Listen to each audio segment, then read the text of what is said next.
Welcome back दोस्तों। तो movie का नाम है आप ही पढ़ लो और एक मलयालम मूवी है जो रिसेंटली 4 या 5 दिन पहले ZEE5 पर रिलीज हुई। अब मूवी के बारे में बात करें तो मूवी वन टाइम वॉचेबल जरूर है।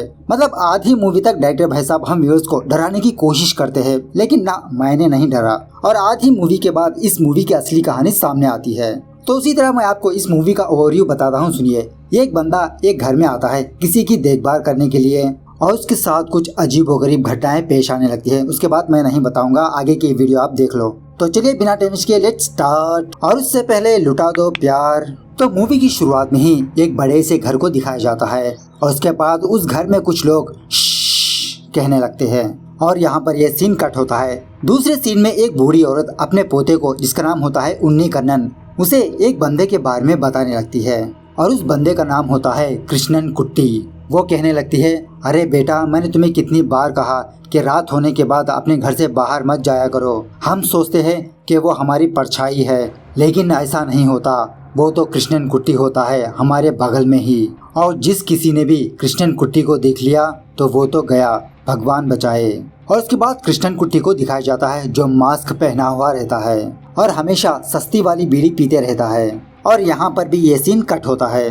खैर, दूसरे सीन में वही घर को दिखाया जाता है जहाँ पर एक लड़की उस घर की सफाई कर रही होती है और कुछ पुराने सामान थैले में भर भर के गोडाउन में रख रही होती है। और इसी लड़की का नाम होता है बीट्रेस। खैर, थोड़ी देर बाद उस घर की कामवाली वहाँ पर आती है और दिखने में ऐसा लगता है कि ये कामवाली कुछ पागल है। मतलब अपने आप में कुछ न कुछ बड़बड़ाती रहती है। खैर, कामवाली जाने के बाद एक और बंदा वहाँ पर आता है और इसी का नाम है उन्नी कन्नन, शॉर्टकट में उन्नी। एक्चुअल से उन्नी एक्सप्रेस होम नर्स सर्विस से आया है, क्योंकि इस घर में बीट्रेस का एक ग्रैंडपा होता है और वो फिलहाल बिस्तर पे पड़ा हुआ है और उसी देखभाल के लिए उन्नी यहाँ पर आया है। मतलब बीट्रेस के माँ बाप ने उन्नी को हायर किया। खैर, ये जान लेने के बाद बीट्रेस उन्नी को अपने घर में एंटर होने नहीं देती। वो कहने लगती है, मेरे पापा फिलहाल शादी में गए हैं, आप थोड़ी देर बाद आ जाओ। लेकिन तभी उस घर में एक ग्लास गिरने की आवाज आती है और इसी मौके का फायदा उठाकर उन्नी फौरन उस घर के अंदर घुस जाता है और इधर उधर ढूंढने लगता है। लेकिन थोड़ी ही देर बाद उस घर में से एक बिल्ली बाहर आती है और बीट्रेस फिर से उन्नी को इस घर से बाहर जाने के लिए कहती है। लेकिन उन्नी भी कहने लगता है कि ये इतनी दूर से यहाँ पर आया है और सडनली ये कहाँ पर जाएगा। और तभी उस घर का सायरन बजने लगता है। ये सायरन सुनने के बाद उन्नी चौंक जाता है और फौरन वो उस घर के अंदर घुसने लगता है। जब उन्नी किसी कमरे में आता है तो उन्नी ये देखता है कि एक बिस्तर पर एक बंदा लेटा हुआ है और एक्चुअल से ये बंदा पैरालाइज होता है और यही बंदा बीट्रेस का ग्रैंडपा होता है। ग्रैंडपा के पैरों के पास एक बटन होता है। जब कभी भी ग्रैंडपा को कोई जरूरत पड़ती तो ग्रैंडपा उस बटन को प्रेस करता है और वो सायरन बजने लगता है। खैर, उसके बाद वो ग्रैंडपा उन्नी को देखकर इशारों से उसे कुछ बताने की कोशिश करने लगता है, लेकिन उन्नी उस ग्रैंडपा की बातें समझ नहीं पाता। उसके बाद उन्नी बीट्रेस से उसके ग्रैंडपा का नाम पूछने लगता है तो बीट्रेस कहने लगती है, लूका, मेरे ग्रैंडपा का नाम है लूका। खैर, जब बीट्रेस उन्नी को उसी कमरे में छोड़ के बाहर जा रही होती है तो फिर से उस घर का सायरन बजने लगता है। जब बीट्रेस घबराती हुई उस कमरे में आती है तो एक्चुअली वो उन्नी ही था जो इस सायरन को टेस्ट कर रहा था। बीट्रेस जाने के बाद उन्नी लूका को डराने धमकाने लगता है। मतलब थोड़ी देर पहले लूका ने उन्नी का हाथ कस के पकड़ा था उसे कुछ बताने के लिए, लेकिन उन्नी इस बात को गलत समझने लगा कि लूका उन्नी को हट कर रहा है। और उन्नी लूका से कहने लगता है, मेरे जिंदगी में मैंने तुम्हारे जैसे पेशेंट्स काफी सारे देखे हैं। अगर तुमने वक्त पे नहीं सोया तो मैं खुद तुम्हें सुला दूंगा, अब आँख बंद करो। खैर, लूका को सुलाने के बाद उन्नी उस घर का एक चक्कर मारने लगता है और सच में वो घर बहुत ही बड़ा होता है। मतलब कमरे के अंदर कमरा, कमरे के अंदर कमरा। और जब उन्नी किसी जगह से गुजर रहा होता है तो उसे ये एहसास होता है कि इसको कोई फॉलो कर रहा है। लेकिन जब वो पीछे पलट के देखता है तो वहाँ पर कोई भी नहीं होता। इसी तरह घूमते घूमते उन्नी किसी कमरे में आता है जहाँ पर उन्नी लूका के फोटोज देखता है, डैशिंग फोटोज। और उसी तरह जब वो दूसरे कमरे में जाता है तो उन्नी ये देखता है कि लूका के फोटो को हार पहनाया हुआ रहता है। मतलब एक्चुअली ऐसा मरे हुए लोगों को ही करते हैं ना। ये देखकर उन्नी को घबराहट होने लगती है और सोचने लगता है, अगर लूका मर चुका है तो बिस्तर पर कौन है। खैर, तभी वहाँ पर बीट्रेस आती है और बीट्रेस उन्नी को समझाने लगती है कि लूका और लेसर ये दोनों जुड़वा भाई थे। कुछ सालों पहले ही लासर ग्रैंडपा की मौत हो चुकी थी। खैर, उसके बाद उन्नी उस घर से बाहर निकलता है उस एरिया को एक्सप्लोर करने के लिए और सच में वो घर जंगल के बीचों बीच होता है।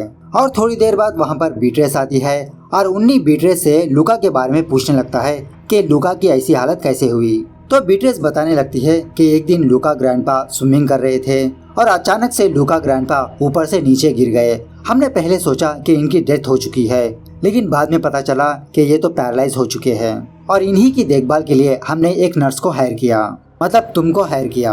उसके बाद उन्नी बीट्रेस को एक बात बताने लगता है। वो कहने लगता है, जब मैंने तुम्हें पहली बार देखा, मतलब इस घर में अकेली लड़की, तो मुझे एक औरत की याद आई। उस औरत का नाम था गिरिजा।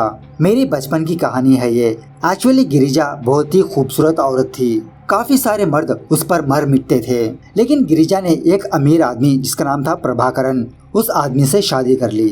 लेकिन यहाँ पर ट्विस्ट ये है कि गिरिजा का एक लड़के के साथ अफेयर था और उसी का नाम था कृष्णन कुट्टी, जो कथकली का डांसर था। एक दिन उस घर में बहुत जोर जोर से आवाजें आने लगी थी। जब गांव वालों ने उस घर के दरवाजे को तोड़ के अंदर देखा तो वहाँ पर गिरिजा की लाश थी, लेकिन कृष्णन कुट्टी मिसिंग में था। पुलिस 2-3 दिन तक कृष्णन कुट्टी की तलाश में लगी रही और 3 दिन के बाद कृष्णन कुट्टी की लाश किसी लेक में पाई गई।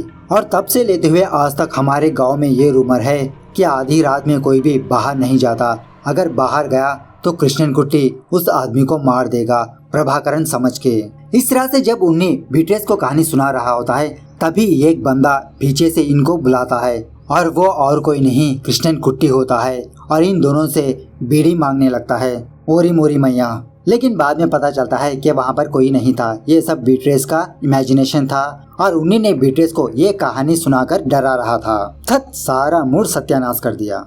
खैर उसके बाद उन्नी लूका के पास आता है उसका हालचाल देखने के लिए और इस बार भी लूका इशारों से उन्नी को कुछ बताने की कोशिश करने लगता है, लेकिन उन्नी को इसकी बात कोई भी समझ में नहीं आती। उसके बाद उन्नी स्नान करने के लिए जाता है और तभी उस घर की दरवाजे की घंटी बजने लगती है। जब उन्नी स्नान करके बाहर आता है तो बेड पर लूका नहीं होता। उन्नी लूका को नीचे ऊपर ढूंढने लगता है, लेकिन फिर भी लूका कहीं पर भी नजर नहीं आता। लेकिन जब उन्नी डाइनिंग रूम में जाता है तो लूका वहाँ पर बैठा हुआ रहता है, मतलब बीट्रेस ने ही लूका को डाइनिंग रूम में लाई उसे खाना खिलाने के लिए और उन्नी से कहने लगती है, अरे उन्नी भैया मेरे मम्मी पापा आ चुके हैं। तो उन्नी कहने लगता है, अच्छा वही डोरबेल बजा था, रुको मैं अभी तुम्हारे मम्मी पापा से मिल के आता हूँ। ऐसा कहते हुए उन्नी दूसरे कमरे में जाता है, जहाँ पर उन्नी ये देखता है कि उस कमरे की टीवी ऑन होती है और वो चेयर सामने पीछे हिल रही होती है, लेकिन उस चेयर में कोई भी नहीं होता। और यही बात पूछने के लिए उन्नी बीट्रेस के पास आता है कि वहाँ पर तो तुम्हारे पापा नहीं है। तो बीट्रेस कहने लगती है, अरे यार मेरे पापा तो ऐसे ही है, टीवी लाइट्स वगैरह ऑन करके टहलने के लिए चले जाते हैं, तुम फिक्र मत करो थोड़ी देर बाद आ जाएंगे। उसके बाद उन्नी लूका को ठोस ठोस के खाना खिलाने लगता है और तभी उन्नी एक शॉकिंग की चीज देखता है कि बीट्रेस अपनी माँ से बात कर रही है। हालांकि बीट्रेस के सामने कोई भी नहीं होता, इसके बावजूद भी वो ऐसा कर रही होती है। और यही बात उन्नी बीट्रेस से पूछने लगता है तो बीट्रेस उन्नी को अपनी माँ से मिलवाती है। अरे माँ यह है उन्नी, लूका ग्रैंडपा की केयर करने के लिए आया है। अरे उन्नी यह है मेरी माँ। यह देखकर उन्नी को कुछ भी समझ में नहीं आता और तभी बीट्रेस ये कहती है, ये लो पापा भी आ गए, हाँ पापा बैठो डिनर करो। ये सुनने के बाद उन्नी फौरन अपने सीट से खड़ा होता है और इधर उधर देखने लगता है क्योंकि वहाँ पर कोई भी नहीं था बे। और तभी फौरन बीट्रेस उन्नी के सामने आकर ताली बजाती है और कहती है, कैसा लगा मेरा मजाक? हट बीएसडी के, ये कोई मजाक था? मतलब थोड़ी देर पहले उन्नी ने बीट्रेस को डराया था और उसी का बदला बीट्रेस ले रही है। थोड़ी देर बाद उस घर की लाइट चली जाती है और तभी फिर से उस घर की घंटी बजने लगती है और यही चेक करने के लिए उन्नी बाहर जाता है, लेकिन बाहर कोई भी नहीं होता और तभी उस घर का दरवाजा अपने आप बंद हो जाता है। ये देखकर उन्नी घबरा जाता है और फौरन बीट्रेस को बुलाने लगता है, अरे लड़की दरवाजा खोलो, अरे मैडम दरवाजा खोलो। और तभी उन्नी को ये एहसास होता है कि इसके पीछे कृष्णन कुट्टी है, लेकिन जब वो पीछे पलट के देखता है तो वहाँ पर कोई भी नहीं होता। खैर थोड़ी देर बाद वहाँ पर बीट्रेस आती है और ये दोनों एक आदमी को जाता हुआ देखते हैं। तो बीट्रेस उन्नी को बताने लगती है कि वो तो हमारे घर का वॉचमैन है, रात में वो हमारे कुत्तों को छोड़ देता है। खैर उसके बाद ये दोनों घर के अंदर आ जाते हैं और थोड़ी देर बाद इस घर की लाइट आ जाती है। तो आधी रात को उन्नी ये देखता है कि बीट्रेस स्नान करने के लिए जा रही है और उन्नी बीट्रेस से बदला लेने के लिए उसके पीछे जाने लगता है, मतलब बीट्रेस को डराने के लिए। और जब बीट्रेस स्नान कर रही होती है तो उन्नी बाथरूम में झांकने की कोशिश करता है और तभी उन्नी को कुछ दूरी पर एक व्हीलचेयर नजर आती है और एक्चुअली ये व्हीलचेयर लूका की होती है और उस व्हीलचेयर में एक घंटी लगी होती है। और उन्नी सोचने लगता है कि इतनी रात को ये बूढ़ा कहाँ पे जा रहा है। लेकिन जब उन्नी खिड़की के थ्रू लुका के कमरे में देखता है तो लुका तो बिस्तर पर लेटा हुआ रहता है। खैर इसके बाद उन्नी उस व्हीलचेयर को फॉलो करते हुए जाने लगता है उस जंगलों में। और जब उन्नी जंगल के बीचों बीच आता है तो उस चेयर की घंटी कभी इधर बजने लगती है कभी उधर बजने लगती है, मतलब परफेक्ट डायरेक्शन में नहीं बज रही होती। खैर फाइनली उन्नी को वो चेयर दिख जाती है। जब उन्नी उस चेयर के पास जाता है तो उस चेयर में कोई भी नहीं होता, लेकिन इसके बावजूद भी वो घंटी उन्नी की चारों तरफ बजने लगती है, गूंजने लगती है। और उसी घंटी को फॉलो करते हुए जब उन्नी और कुछ दूर पर जाता है तो उन्नी को शहद की मक्खियां लपेट लेती है। तो उन मक्खियों से बचने के लिए उन्नी फौरन दौड़ता हुआ एक गोडाउन में आता है और उन्नी को उस गोडाउन में कुछ अजीब की स्मेल आने लगती है। उन्नी के बगल में ही एक बॉक्स होता है। जब उन्नी उस बॉक्स को ओपन करता है तो इसके तो होश ही उड़ जाते हैं। ये डर के फौरन वहाँ से भागने लगता है और बाद में पता चलता है कि उस बॉक्स में एक औरत का सर होता है। खैर इस तरफ उन्नी घबराते हुए किसी भी तरह करके उस घर के पास आता है और बीट्रेस को बुलाने लगता है। और यहाँ पर मैं आपको ये बात बता दूं कि उस घर के ग्लासेस साउंड प्रूफ होते हैं, मतलब बाहर की आवाज घर के अंदर नहीं जा पाती। और इसी की वजह से बीट्रेस उन्नी की आवाज नहीं सुन पाती और तभी उन्नी पर कोई अनजान बंदा हमला कर देता है। उन्नी बेहोश हो जाता है। जब उन्नी अपनी आंखें खोलता है तो वो किसी और जगह पे होता है लेटा हुआ, और वो भी जख्मी हालत में। उसके बाद उन्नी ये देखता है कि वहाँ से बाहर जाने का एक रास्ता होता है। जब उन्नी बाहर जाने ही वाला होता है तो अचानक से उस रूम का शटर बंद हो जाता है और उस कमरे में एक लाइट भी नहीं होती। उन्नी दीवारों को टच करते हुए धीरे धीरे आगे बढ़ने लगता है। जब वो बेचारा किसी जगह पर आता है तो उन्नी ऊपर से नीचे गिर जाता है और वहीं पर उन्नी को एक दरवाजा नजर आता है और उन्नी उस दरवाजे के थ्रू फिर से उस घर के अंदर आ जाता है। मतलब जैसा मैंने पहले कहा था कि इस घर में कमरों के अंदर कमरे होते हैं, लेकिन तभी वहाँ पर बीट्रेस आ जाती है और उन्नी बीट्रेस को भूत समझने लगता है। तो बीट्रेस उन्नी को बताने लगती है, अरे भैया धीरे से बात करो, इस घर में एक प्रॉब्लम है। हमारे अलावा इस घर में एक और बंदा है और वो है मेरी ग्रैंडमा की आत्मा। एक दिन लूका ग्रैंडपा ने अपने बीवी का कत्ल कर दिया और लूका ग्रैंडपा ने उसकी लाश यहीं पर दफना दी और मेरी ग्रैंडमा लूका ग्रैंडपा को लेने के लिए आई है। और तभी फिर से उस घर का सायरन बजने लगता है। ये दोनों फौरन दौड़ते हुए लूका के कमरे में जाते हैं, लेकिन वहाँ पर लूका नहीं होता। जब ये दोनों बाथरूम में देखते हैं तो उस बाथरूम के टब में बहुत सारा खून होता है। ये देखकर ये दोनों बहुत घबरा जाते हैं और बीट्रेस उन्नी को किसी बेसमेंट में लाती है छुपने के लिए। और यहाँ आने के बाद बीट्रेस फिर से अपने ग्रैंडमा के बारे में उन्नी को बताने लगती है। ऐसा कहते हुए बीट्रेस उन्नी से दूर जाती है और तभी वहाँ पर एक और बंदा आता है और बीट्रेस और वो बंदा उन्नी को उसी बेसमेंट में बंद कर देते हैं। मतलब जो कुछ भी बीट्रेस ने कहा वो सब झूठ था। खैर उन्नी को बंद करने के बाद बीट्रेस लूका को घसीटते हुए किसी जगह पर लाती है और उस वक्त लूका बहुत जख्मी भी होता है। इस तरफ बेचारे उन्नी को किसी भी तरह करके माचिस मिल जाती है और वो कैंडल ऑन कर देता है, जहाँ पर उन्नी को एक डायरी दिखती है और उस डायरी में कुछ डायग्राम्स होते हैं, कहानियों के डायग्राम्स। इस तरफ बीट्रेस और वो बंदा लूका को नीचे गिराकर उसे आग के पास घसीटते हुए ले जाते हैं। जब लूका तड़प रहा होता है तो बीट्रेस लूका से कहने लगती है श्श्श। उसके बाद सीन फिर से फ्लैशबैक में जाने लगता है और यहाँ पर इस मूवी की असली कहानी रिवील होती है।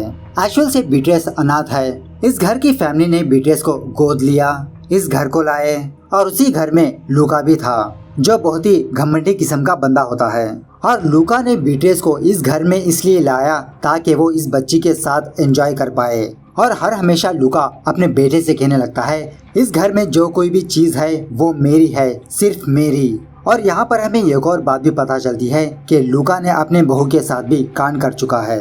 और जब बीट्रेस जवान हुई थी तब से लूका बीट्रेस के साथ जबरदस्ती करने लगा और लूका का साथ वो फैमिली मेंबर्स भी दे रहे थे।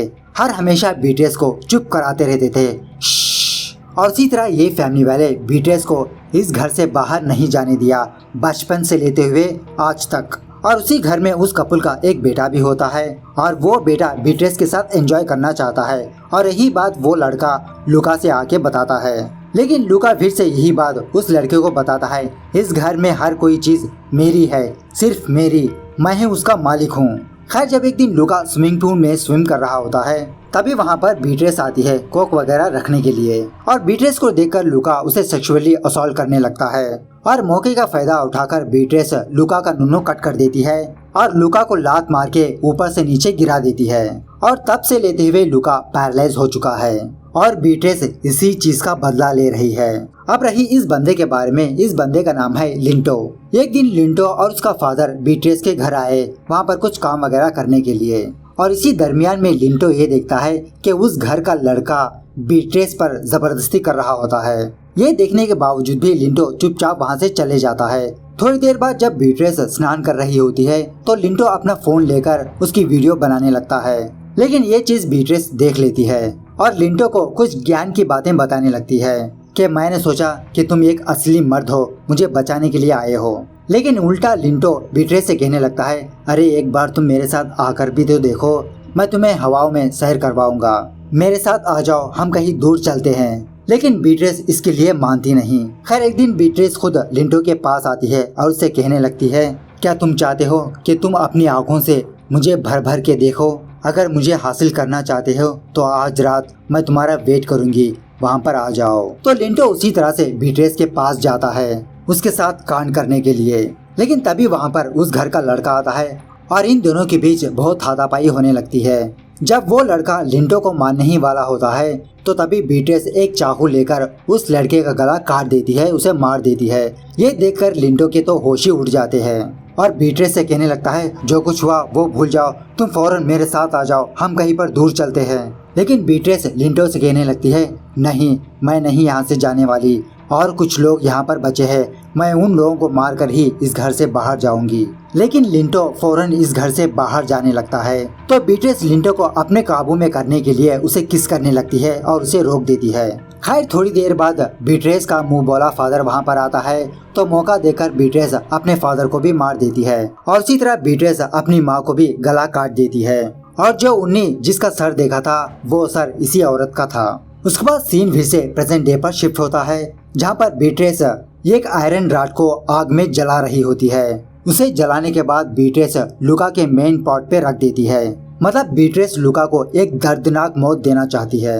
इस तरह से बीट्रेस और लिंटो ये दोनों उस फैमिली के सारे लोगों को मार देते हैं। उसके बाद लिंटो उन्नी के पास आता है और उसके कमरे में, उसके बेसमेंट में पेट्रोल डालने लगता है। और जब लिंटो उस बेसमेंट में आग लगाने ही वाला होता है तो उन्नी किसी भी तरह करके उस बेसमेंट में होल बनाकर बाहर भागने लगता है एक टनल के थ्रू। इस तरफ बीट्रेस और लिंटो ये दोनों उन सारे लाशों को किसी कुएं में लाके फेंक देते हैं और तब जाके ये दोनों आराम से लेट जाते हैं। और तभी लिंटो ये देखता है कि बीट्रेस लिंटो को मारने की कोशिश कर रही है। इस तरह से इन दोनों के बीच बहुत हाथापाई होने लगती है और भाई साहब यहाँ पर बीट्रेस को मारना पड़ेगा। मतलब लिंटो को क्या खूब के धोती है। खैर किसी भी तरह करके बीट्रेस लिंटो को उसी कुएं में ढकेल देती है। कुएं में ढकलने के बाद बीट्रेस उस कुएं में आकर लिंटो को स्टैप करके मार देती है। और तभी बीट्रेस ये देखती है कि उन्नी अभी भी बचा हुआ है, वो मरा नहीं। और बीट्रेस उन्नी को फॉलो करने लगती है। लेकिन बीट्रेस उन्नी को किसी भी तरह करके ढूंढ लेती है और इन दोनों के बीच हाथापाई होने लगती है। तो बहुत हाथापाई होने के बाद उन्नी किसी भी तरह करके बीट्रेस को एक खाई में गिरा देता है। खैर इसके बाद उन्नी अपने गांव आ जाता है और अपने फ्रेंड्स को अपनी कहानी बताने लगता है। लेकिन उन्नी के फ्रेंड्स उन्नी की कहानी पर भरोसा नहीं करते। उसके बाद दूसरे सीन में हमें ये बात पता चलती है कि बीट्रेस अभी भी मरी नहीं है। वो उस खाई से बाहर आ रही होती है और उस घर में जाकर फ्रेश होकर म्यूजिक सुन रही होती है। इस तरह से ये मूवी यहाँ पर दी एंड होती है। तो दोस्तों मूवी कैसे लगी कमेंट करके बताना जरूर। मिलते हैं अगली वीडियो में, तब तक take care, bye bye, see you soon.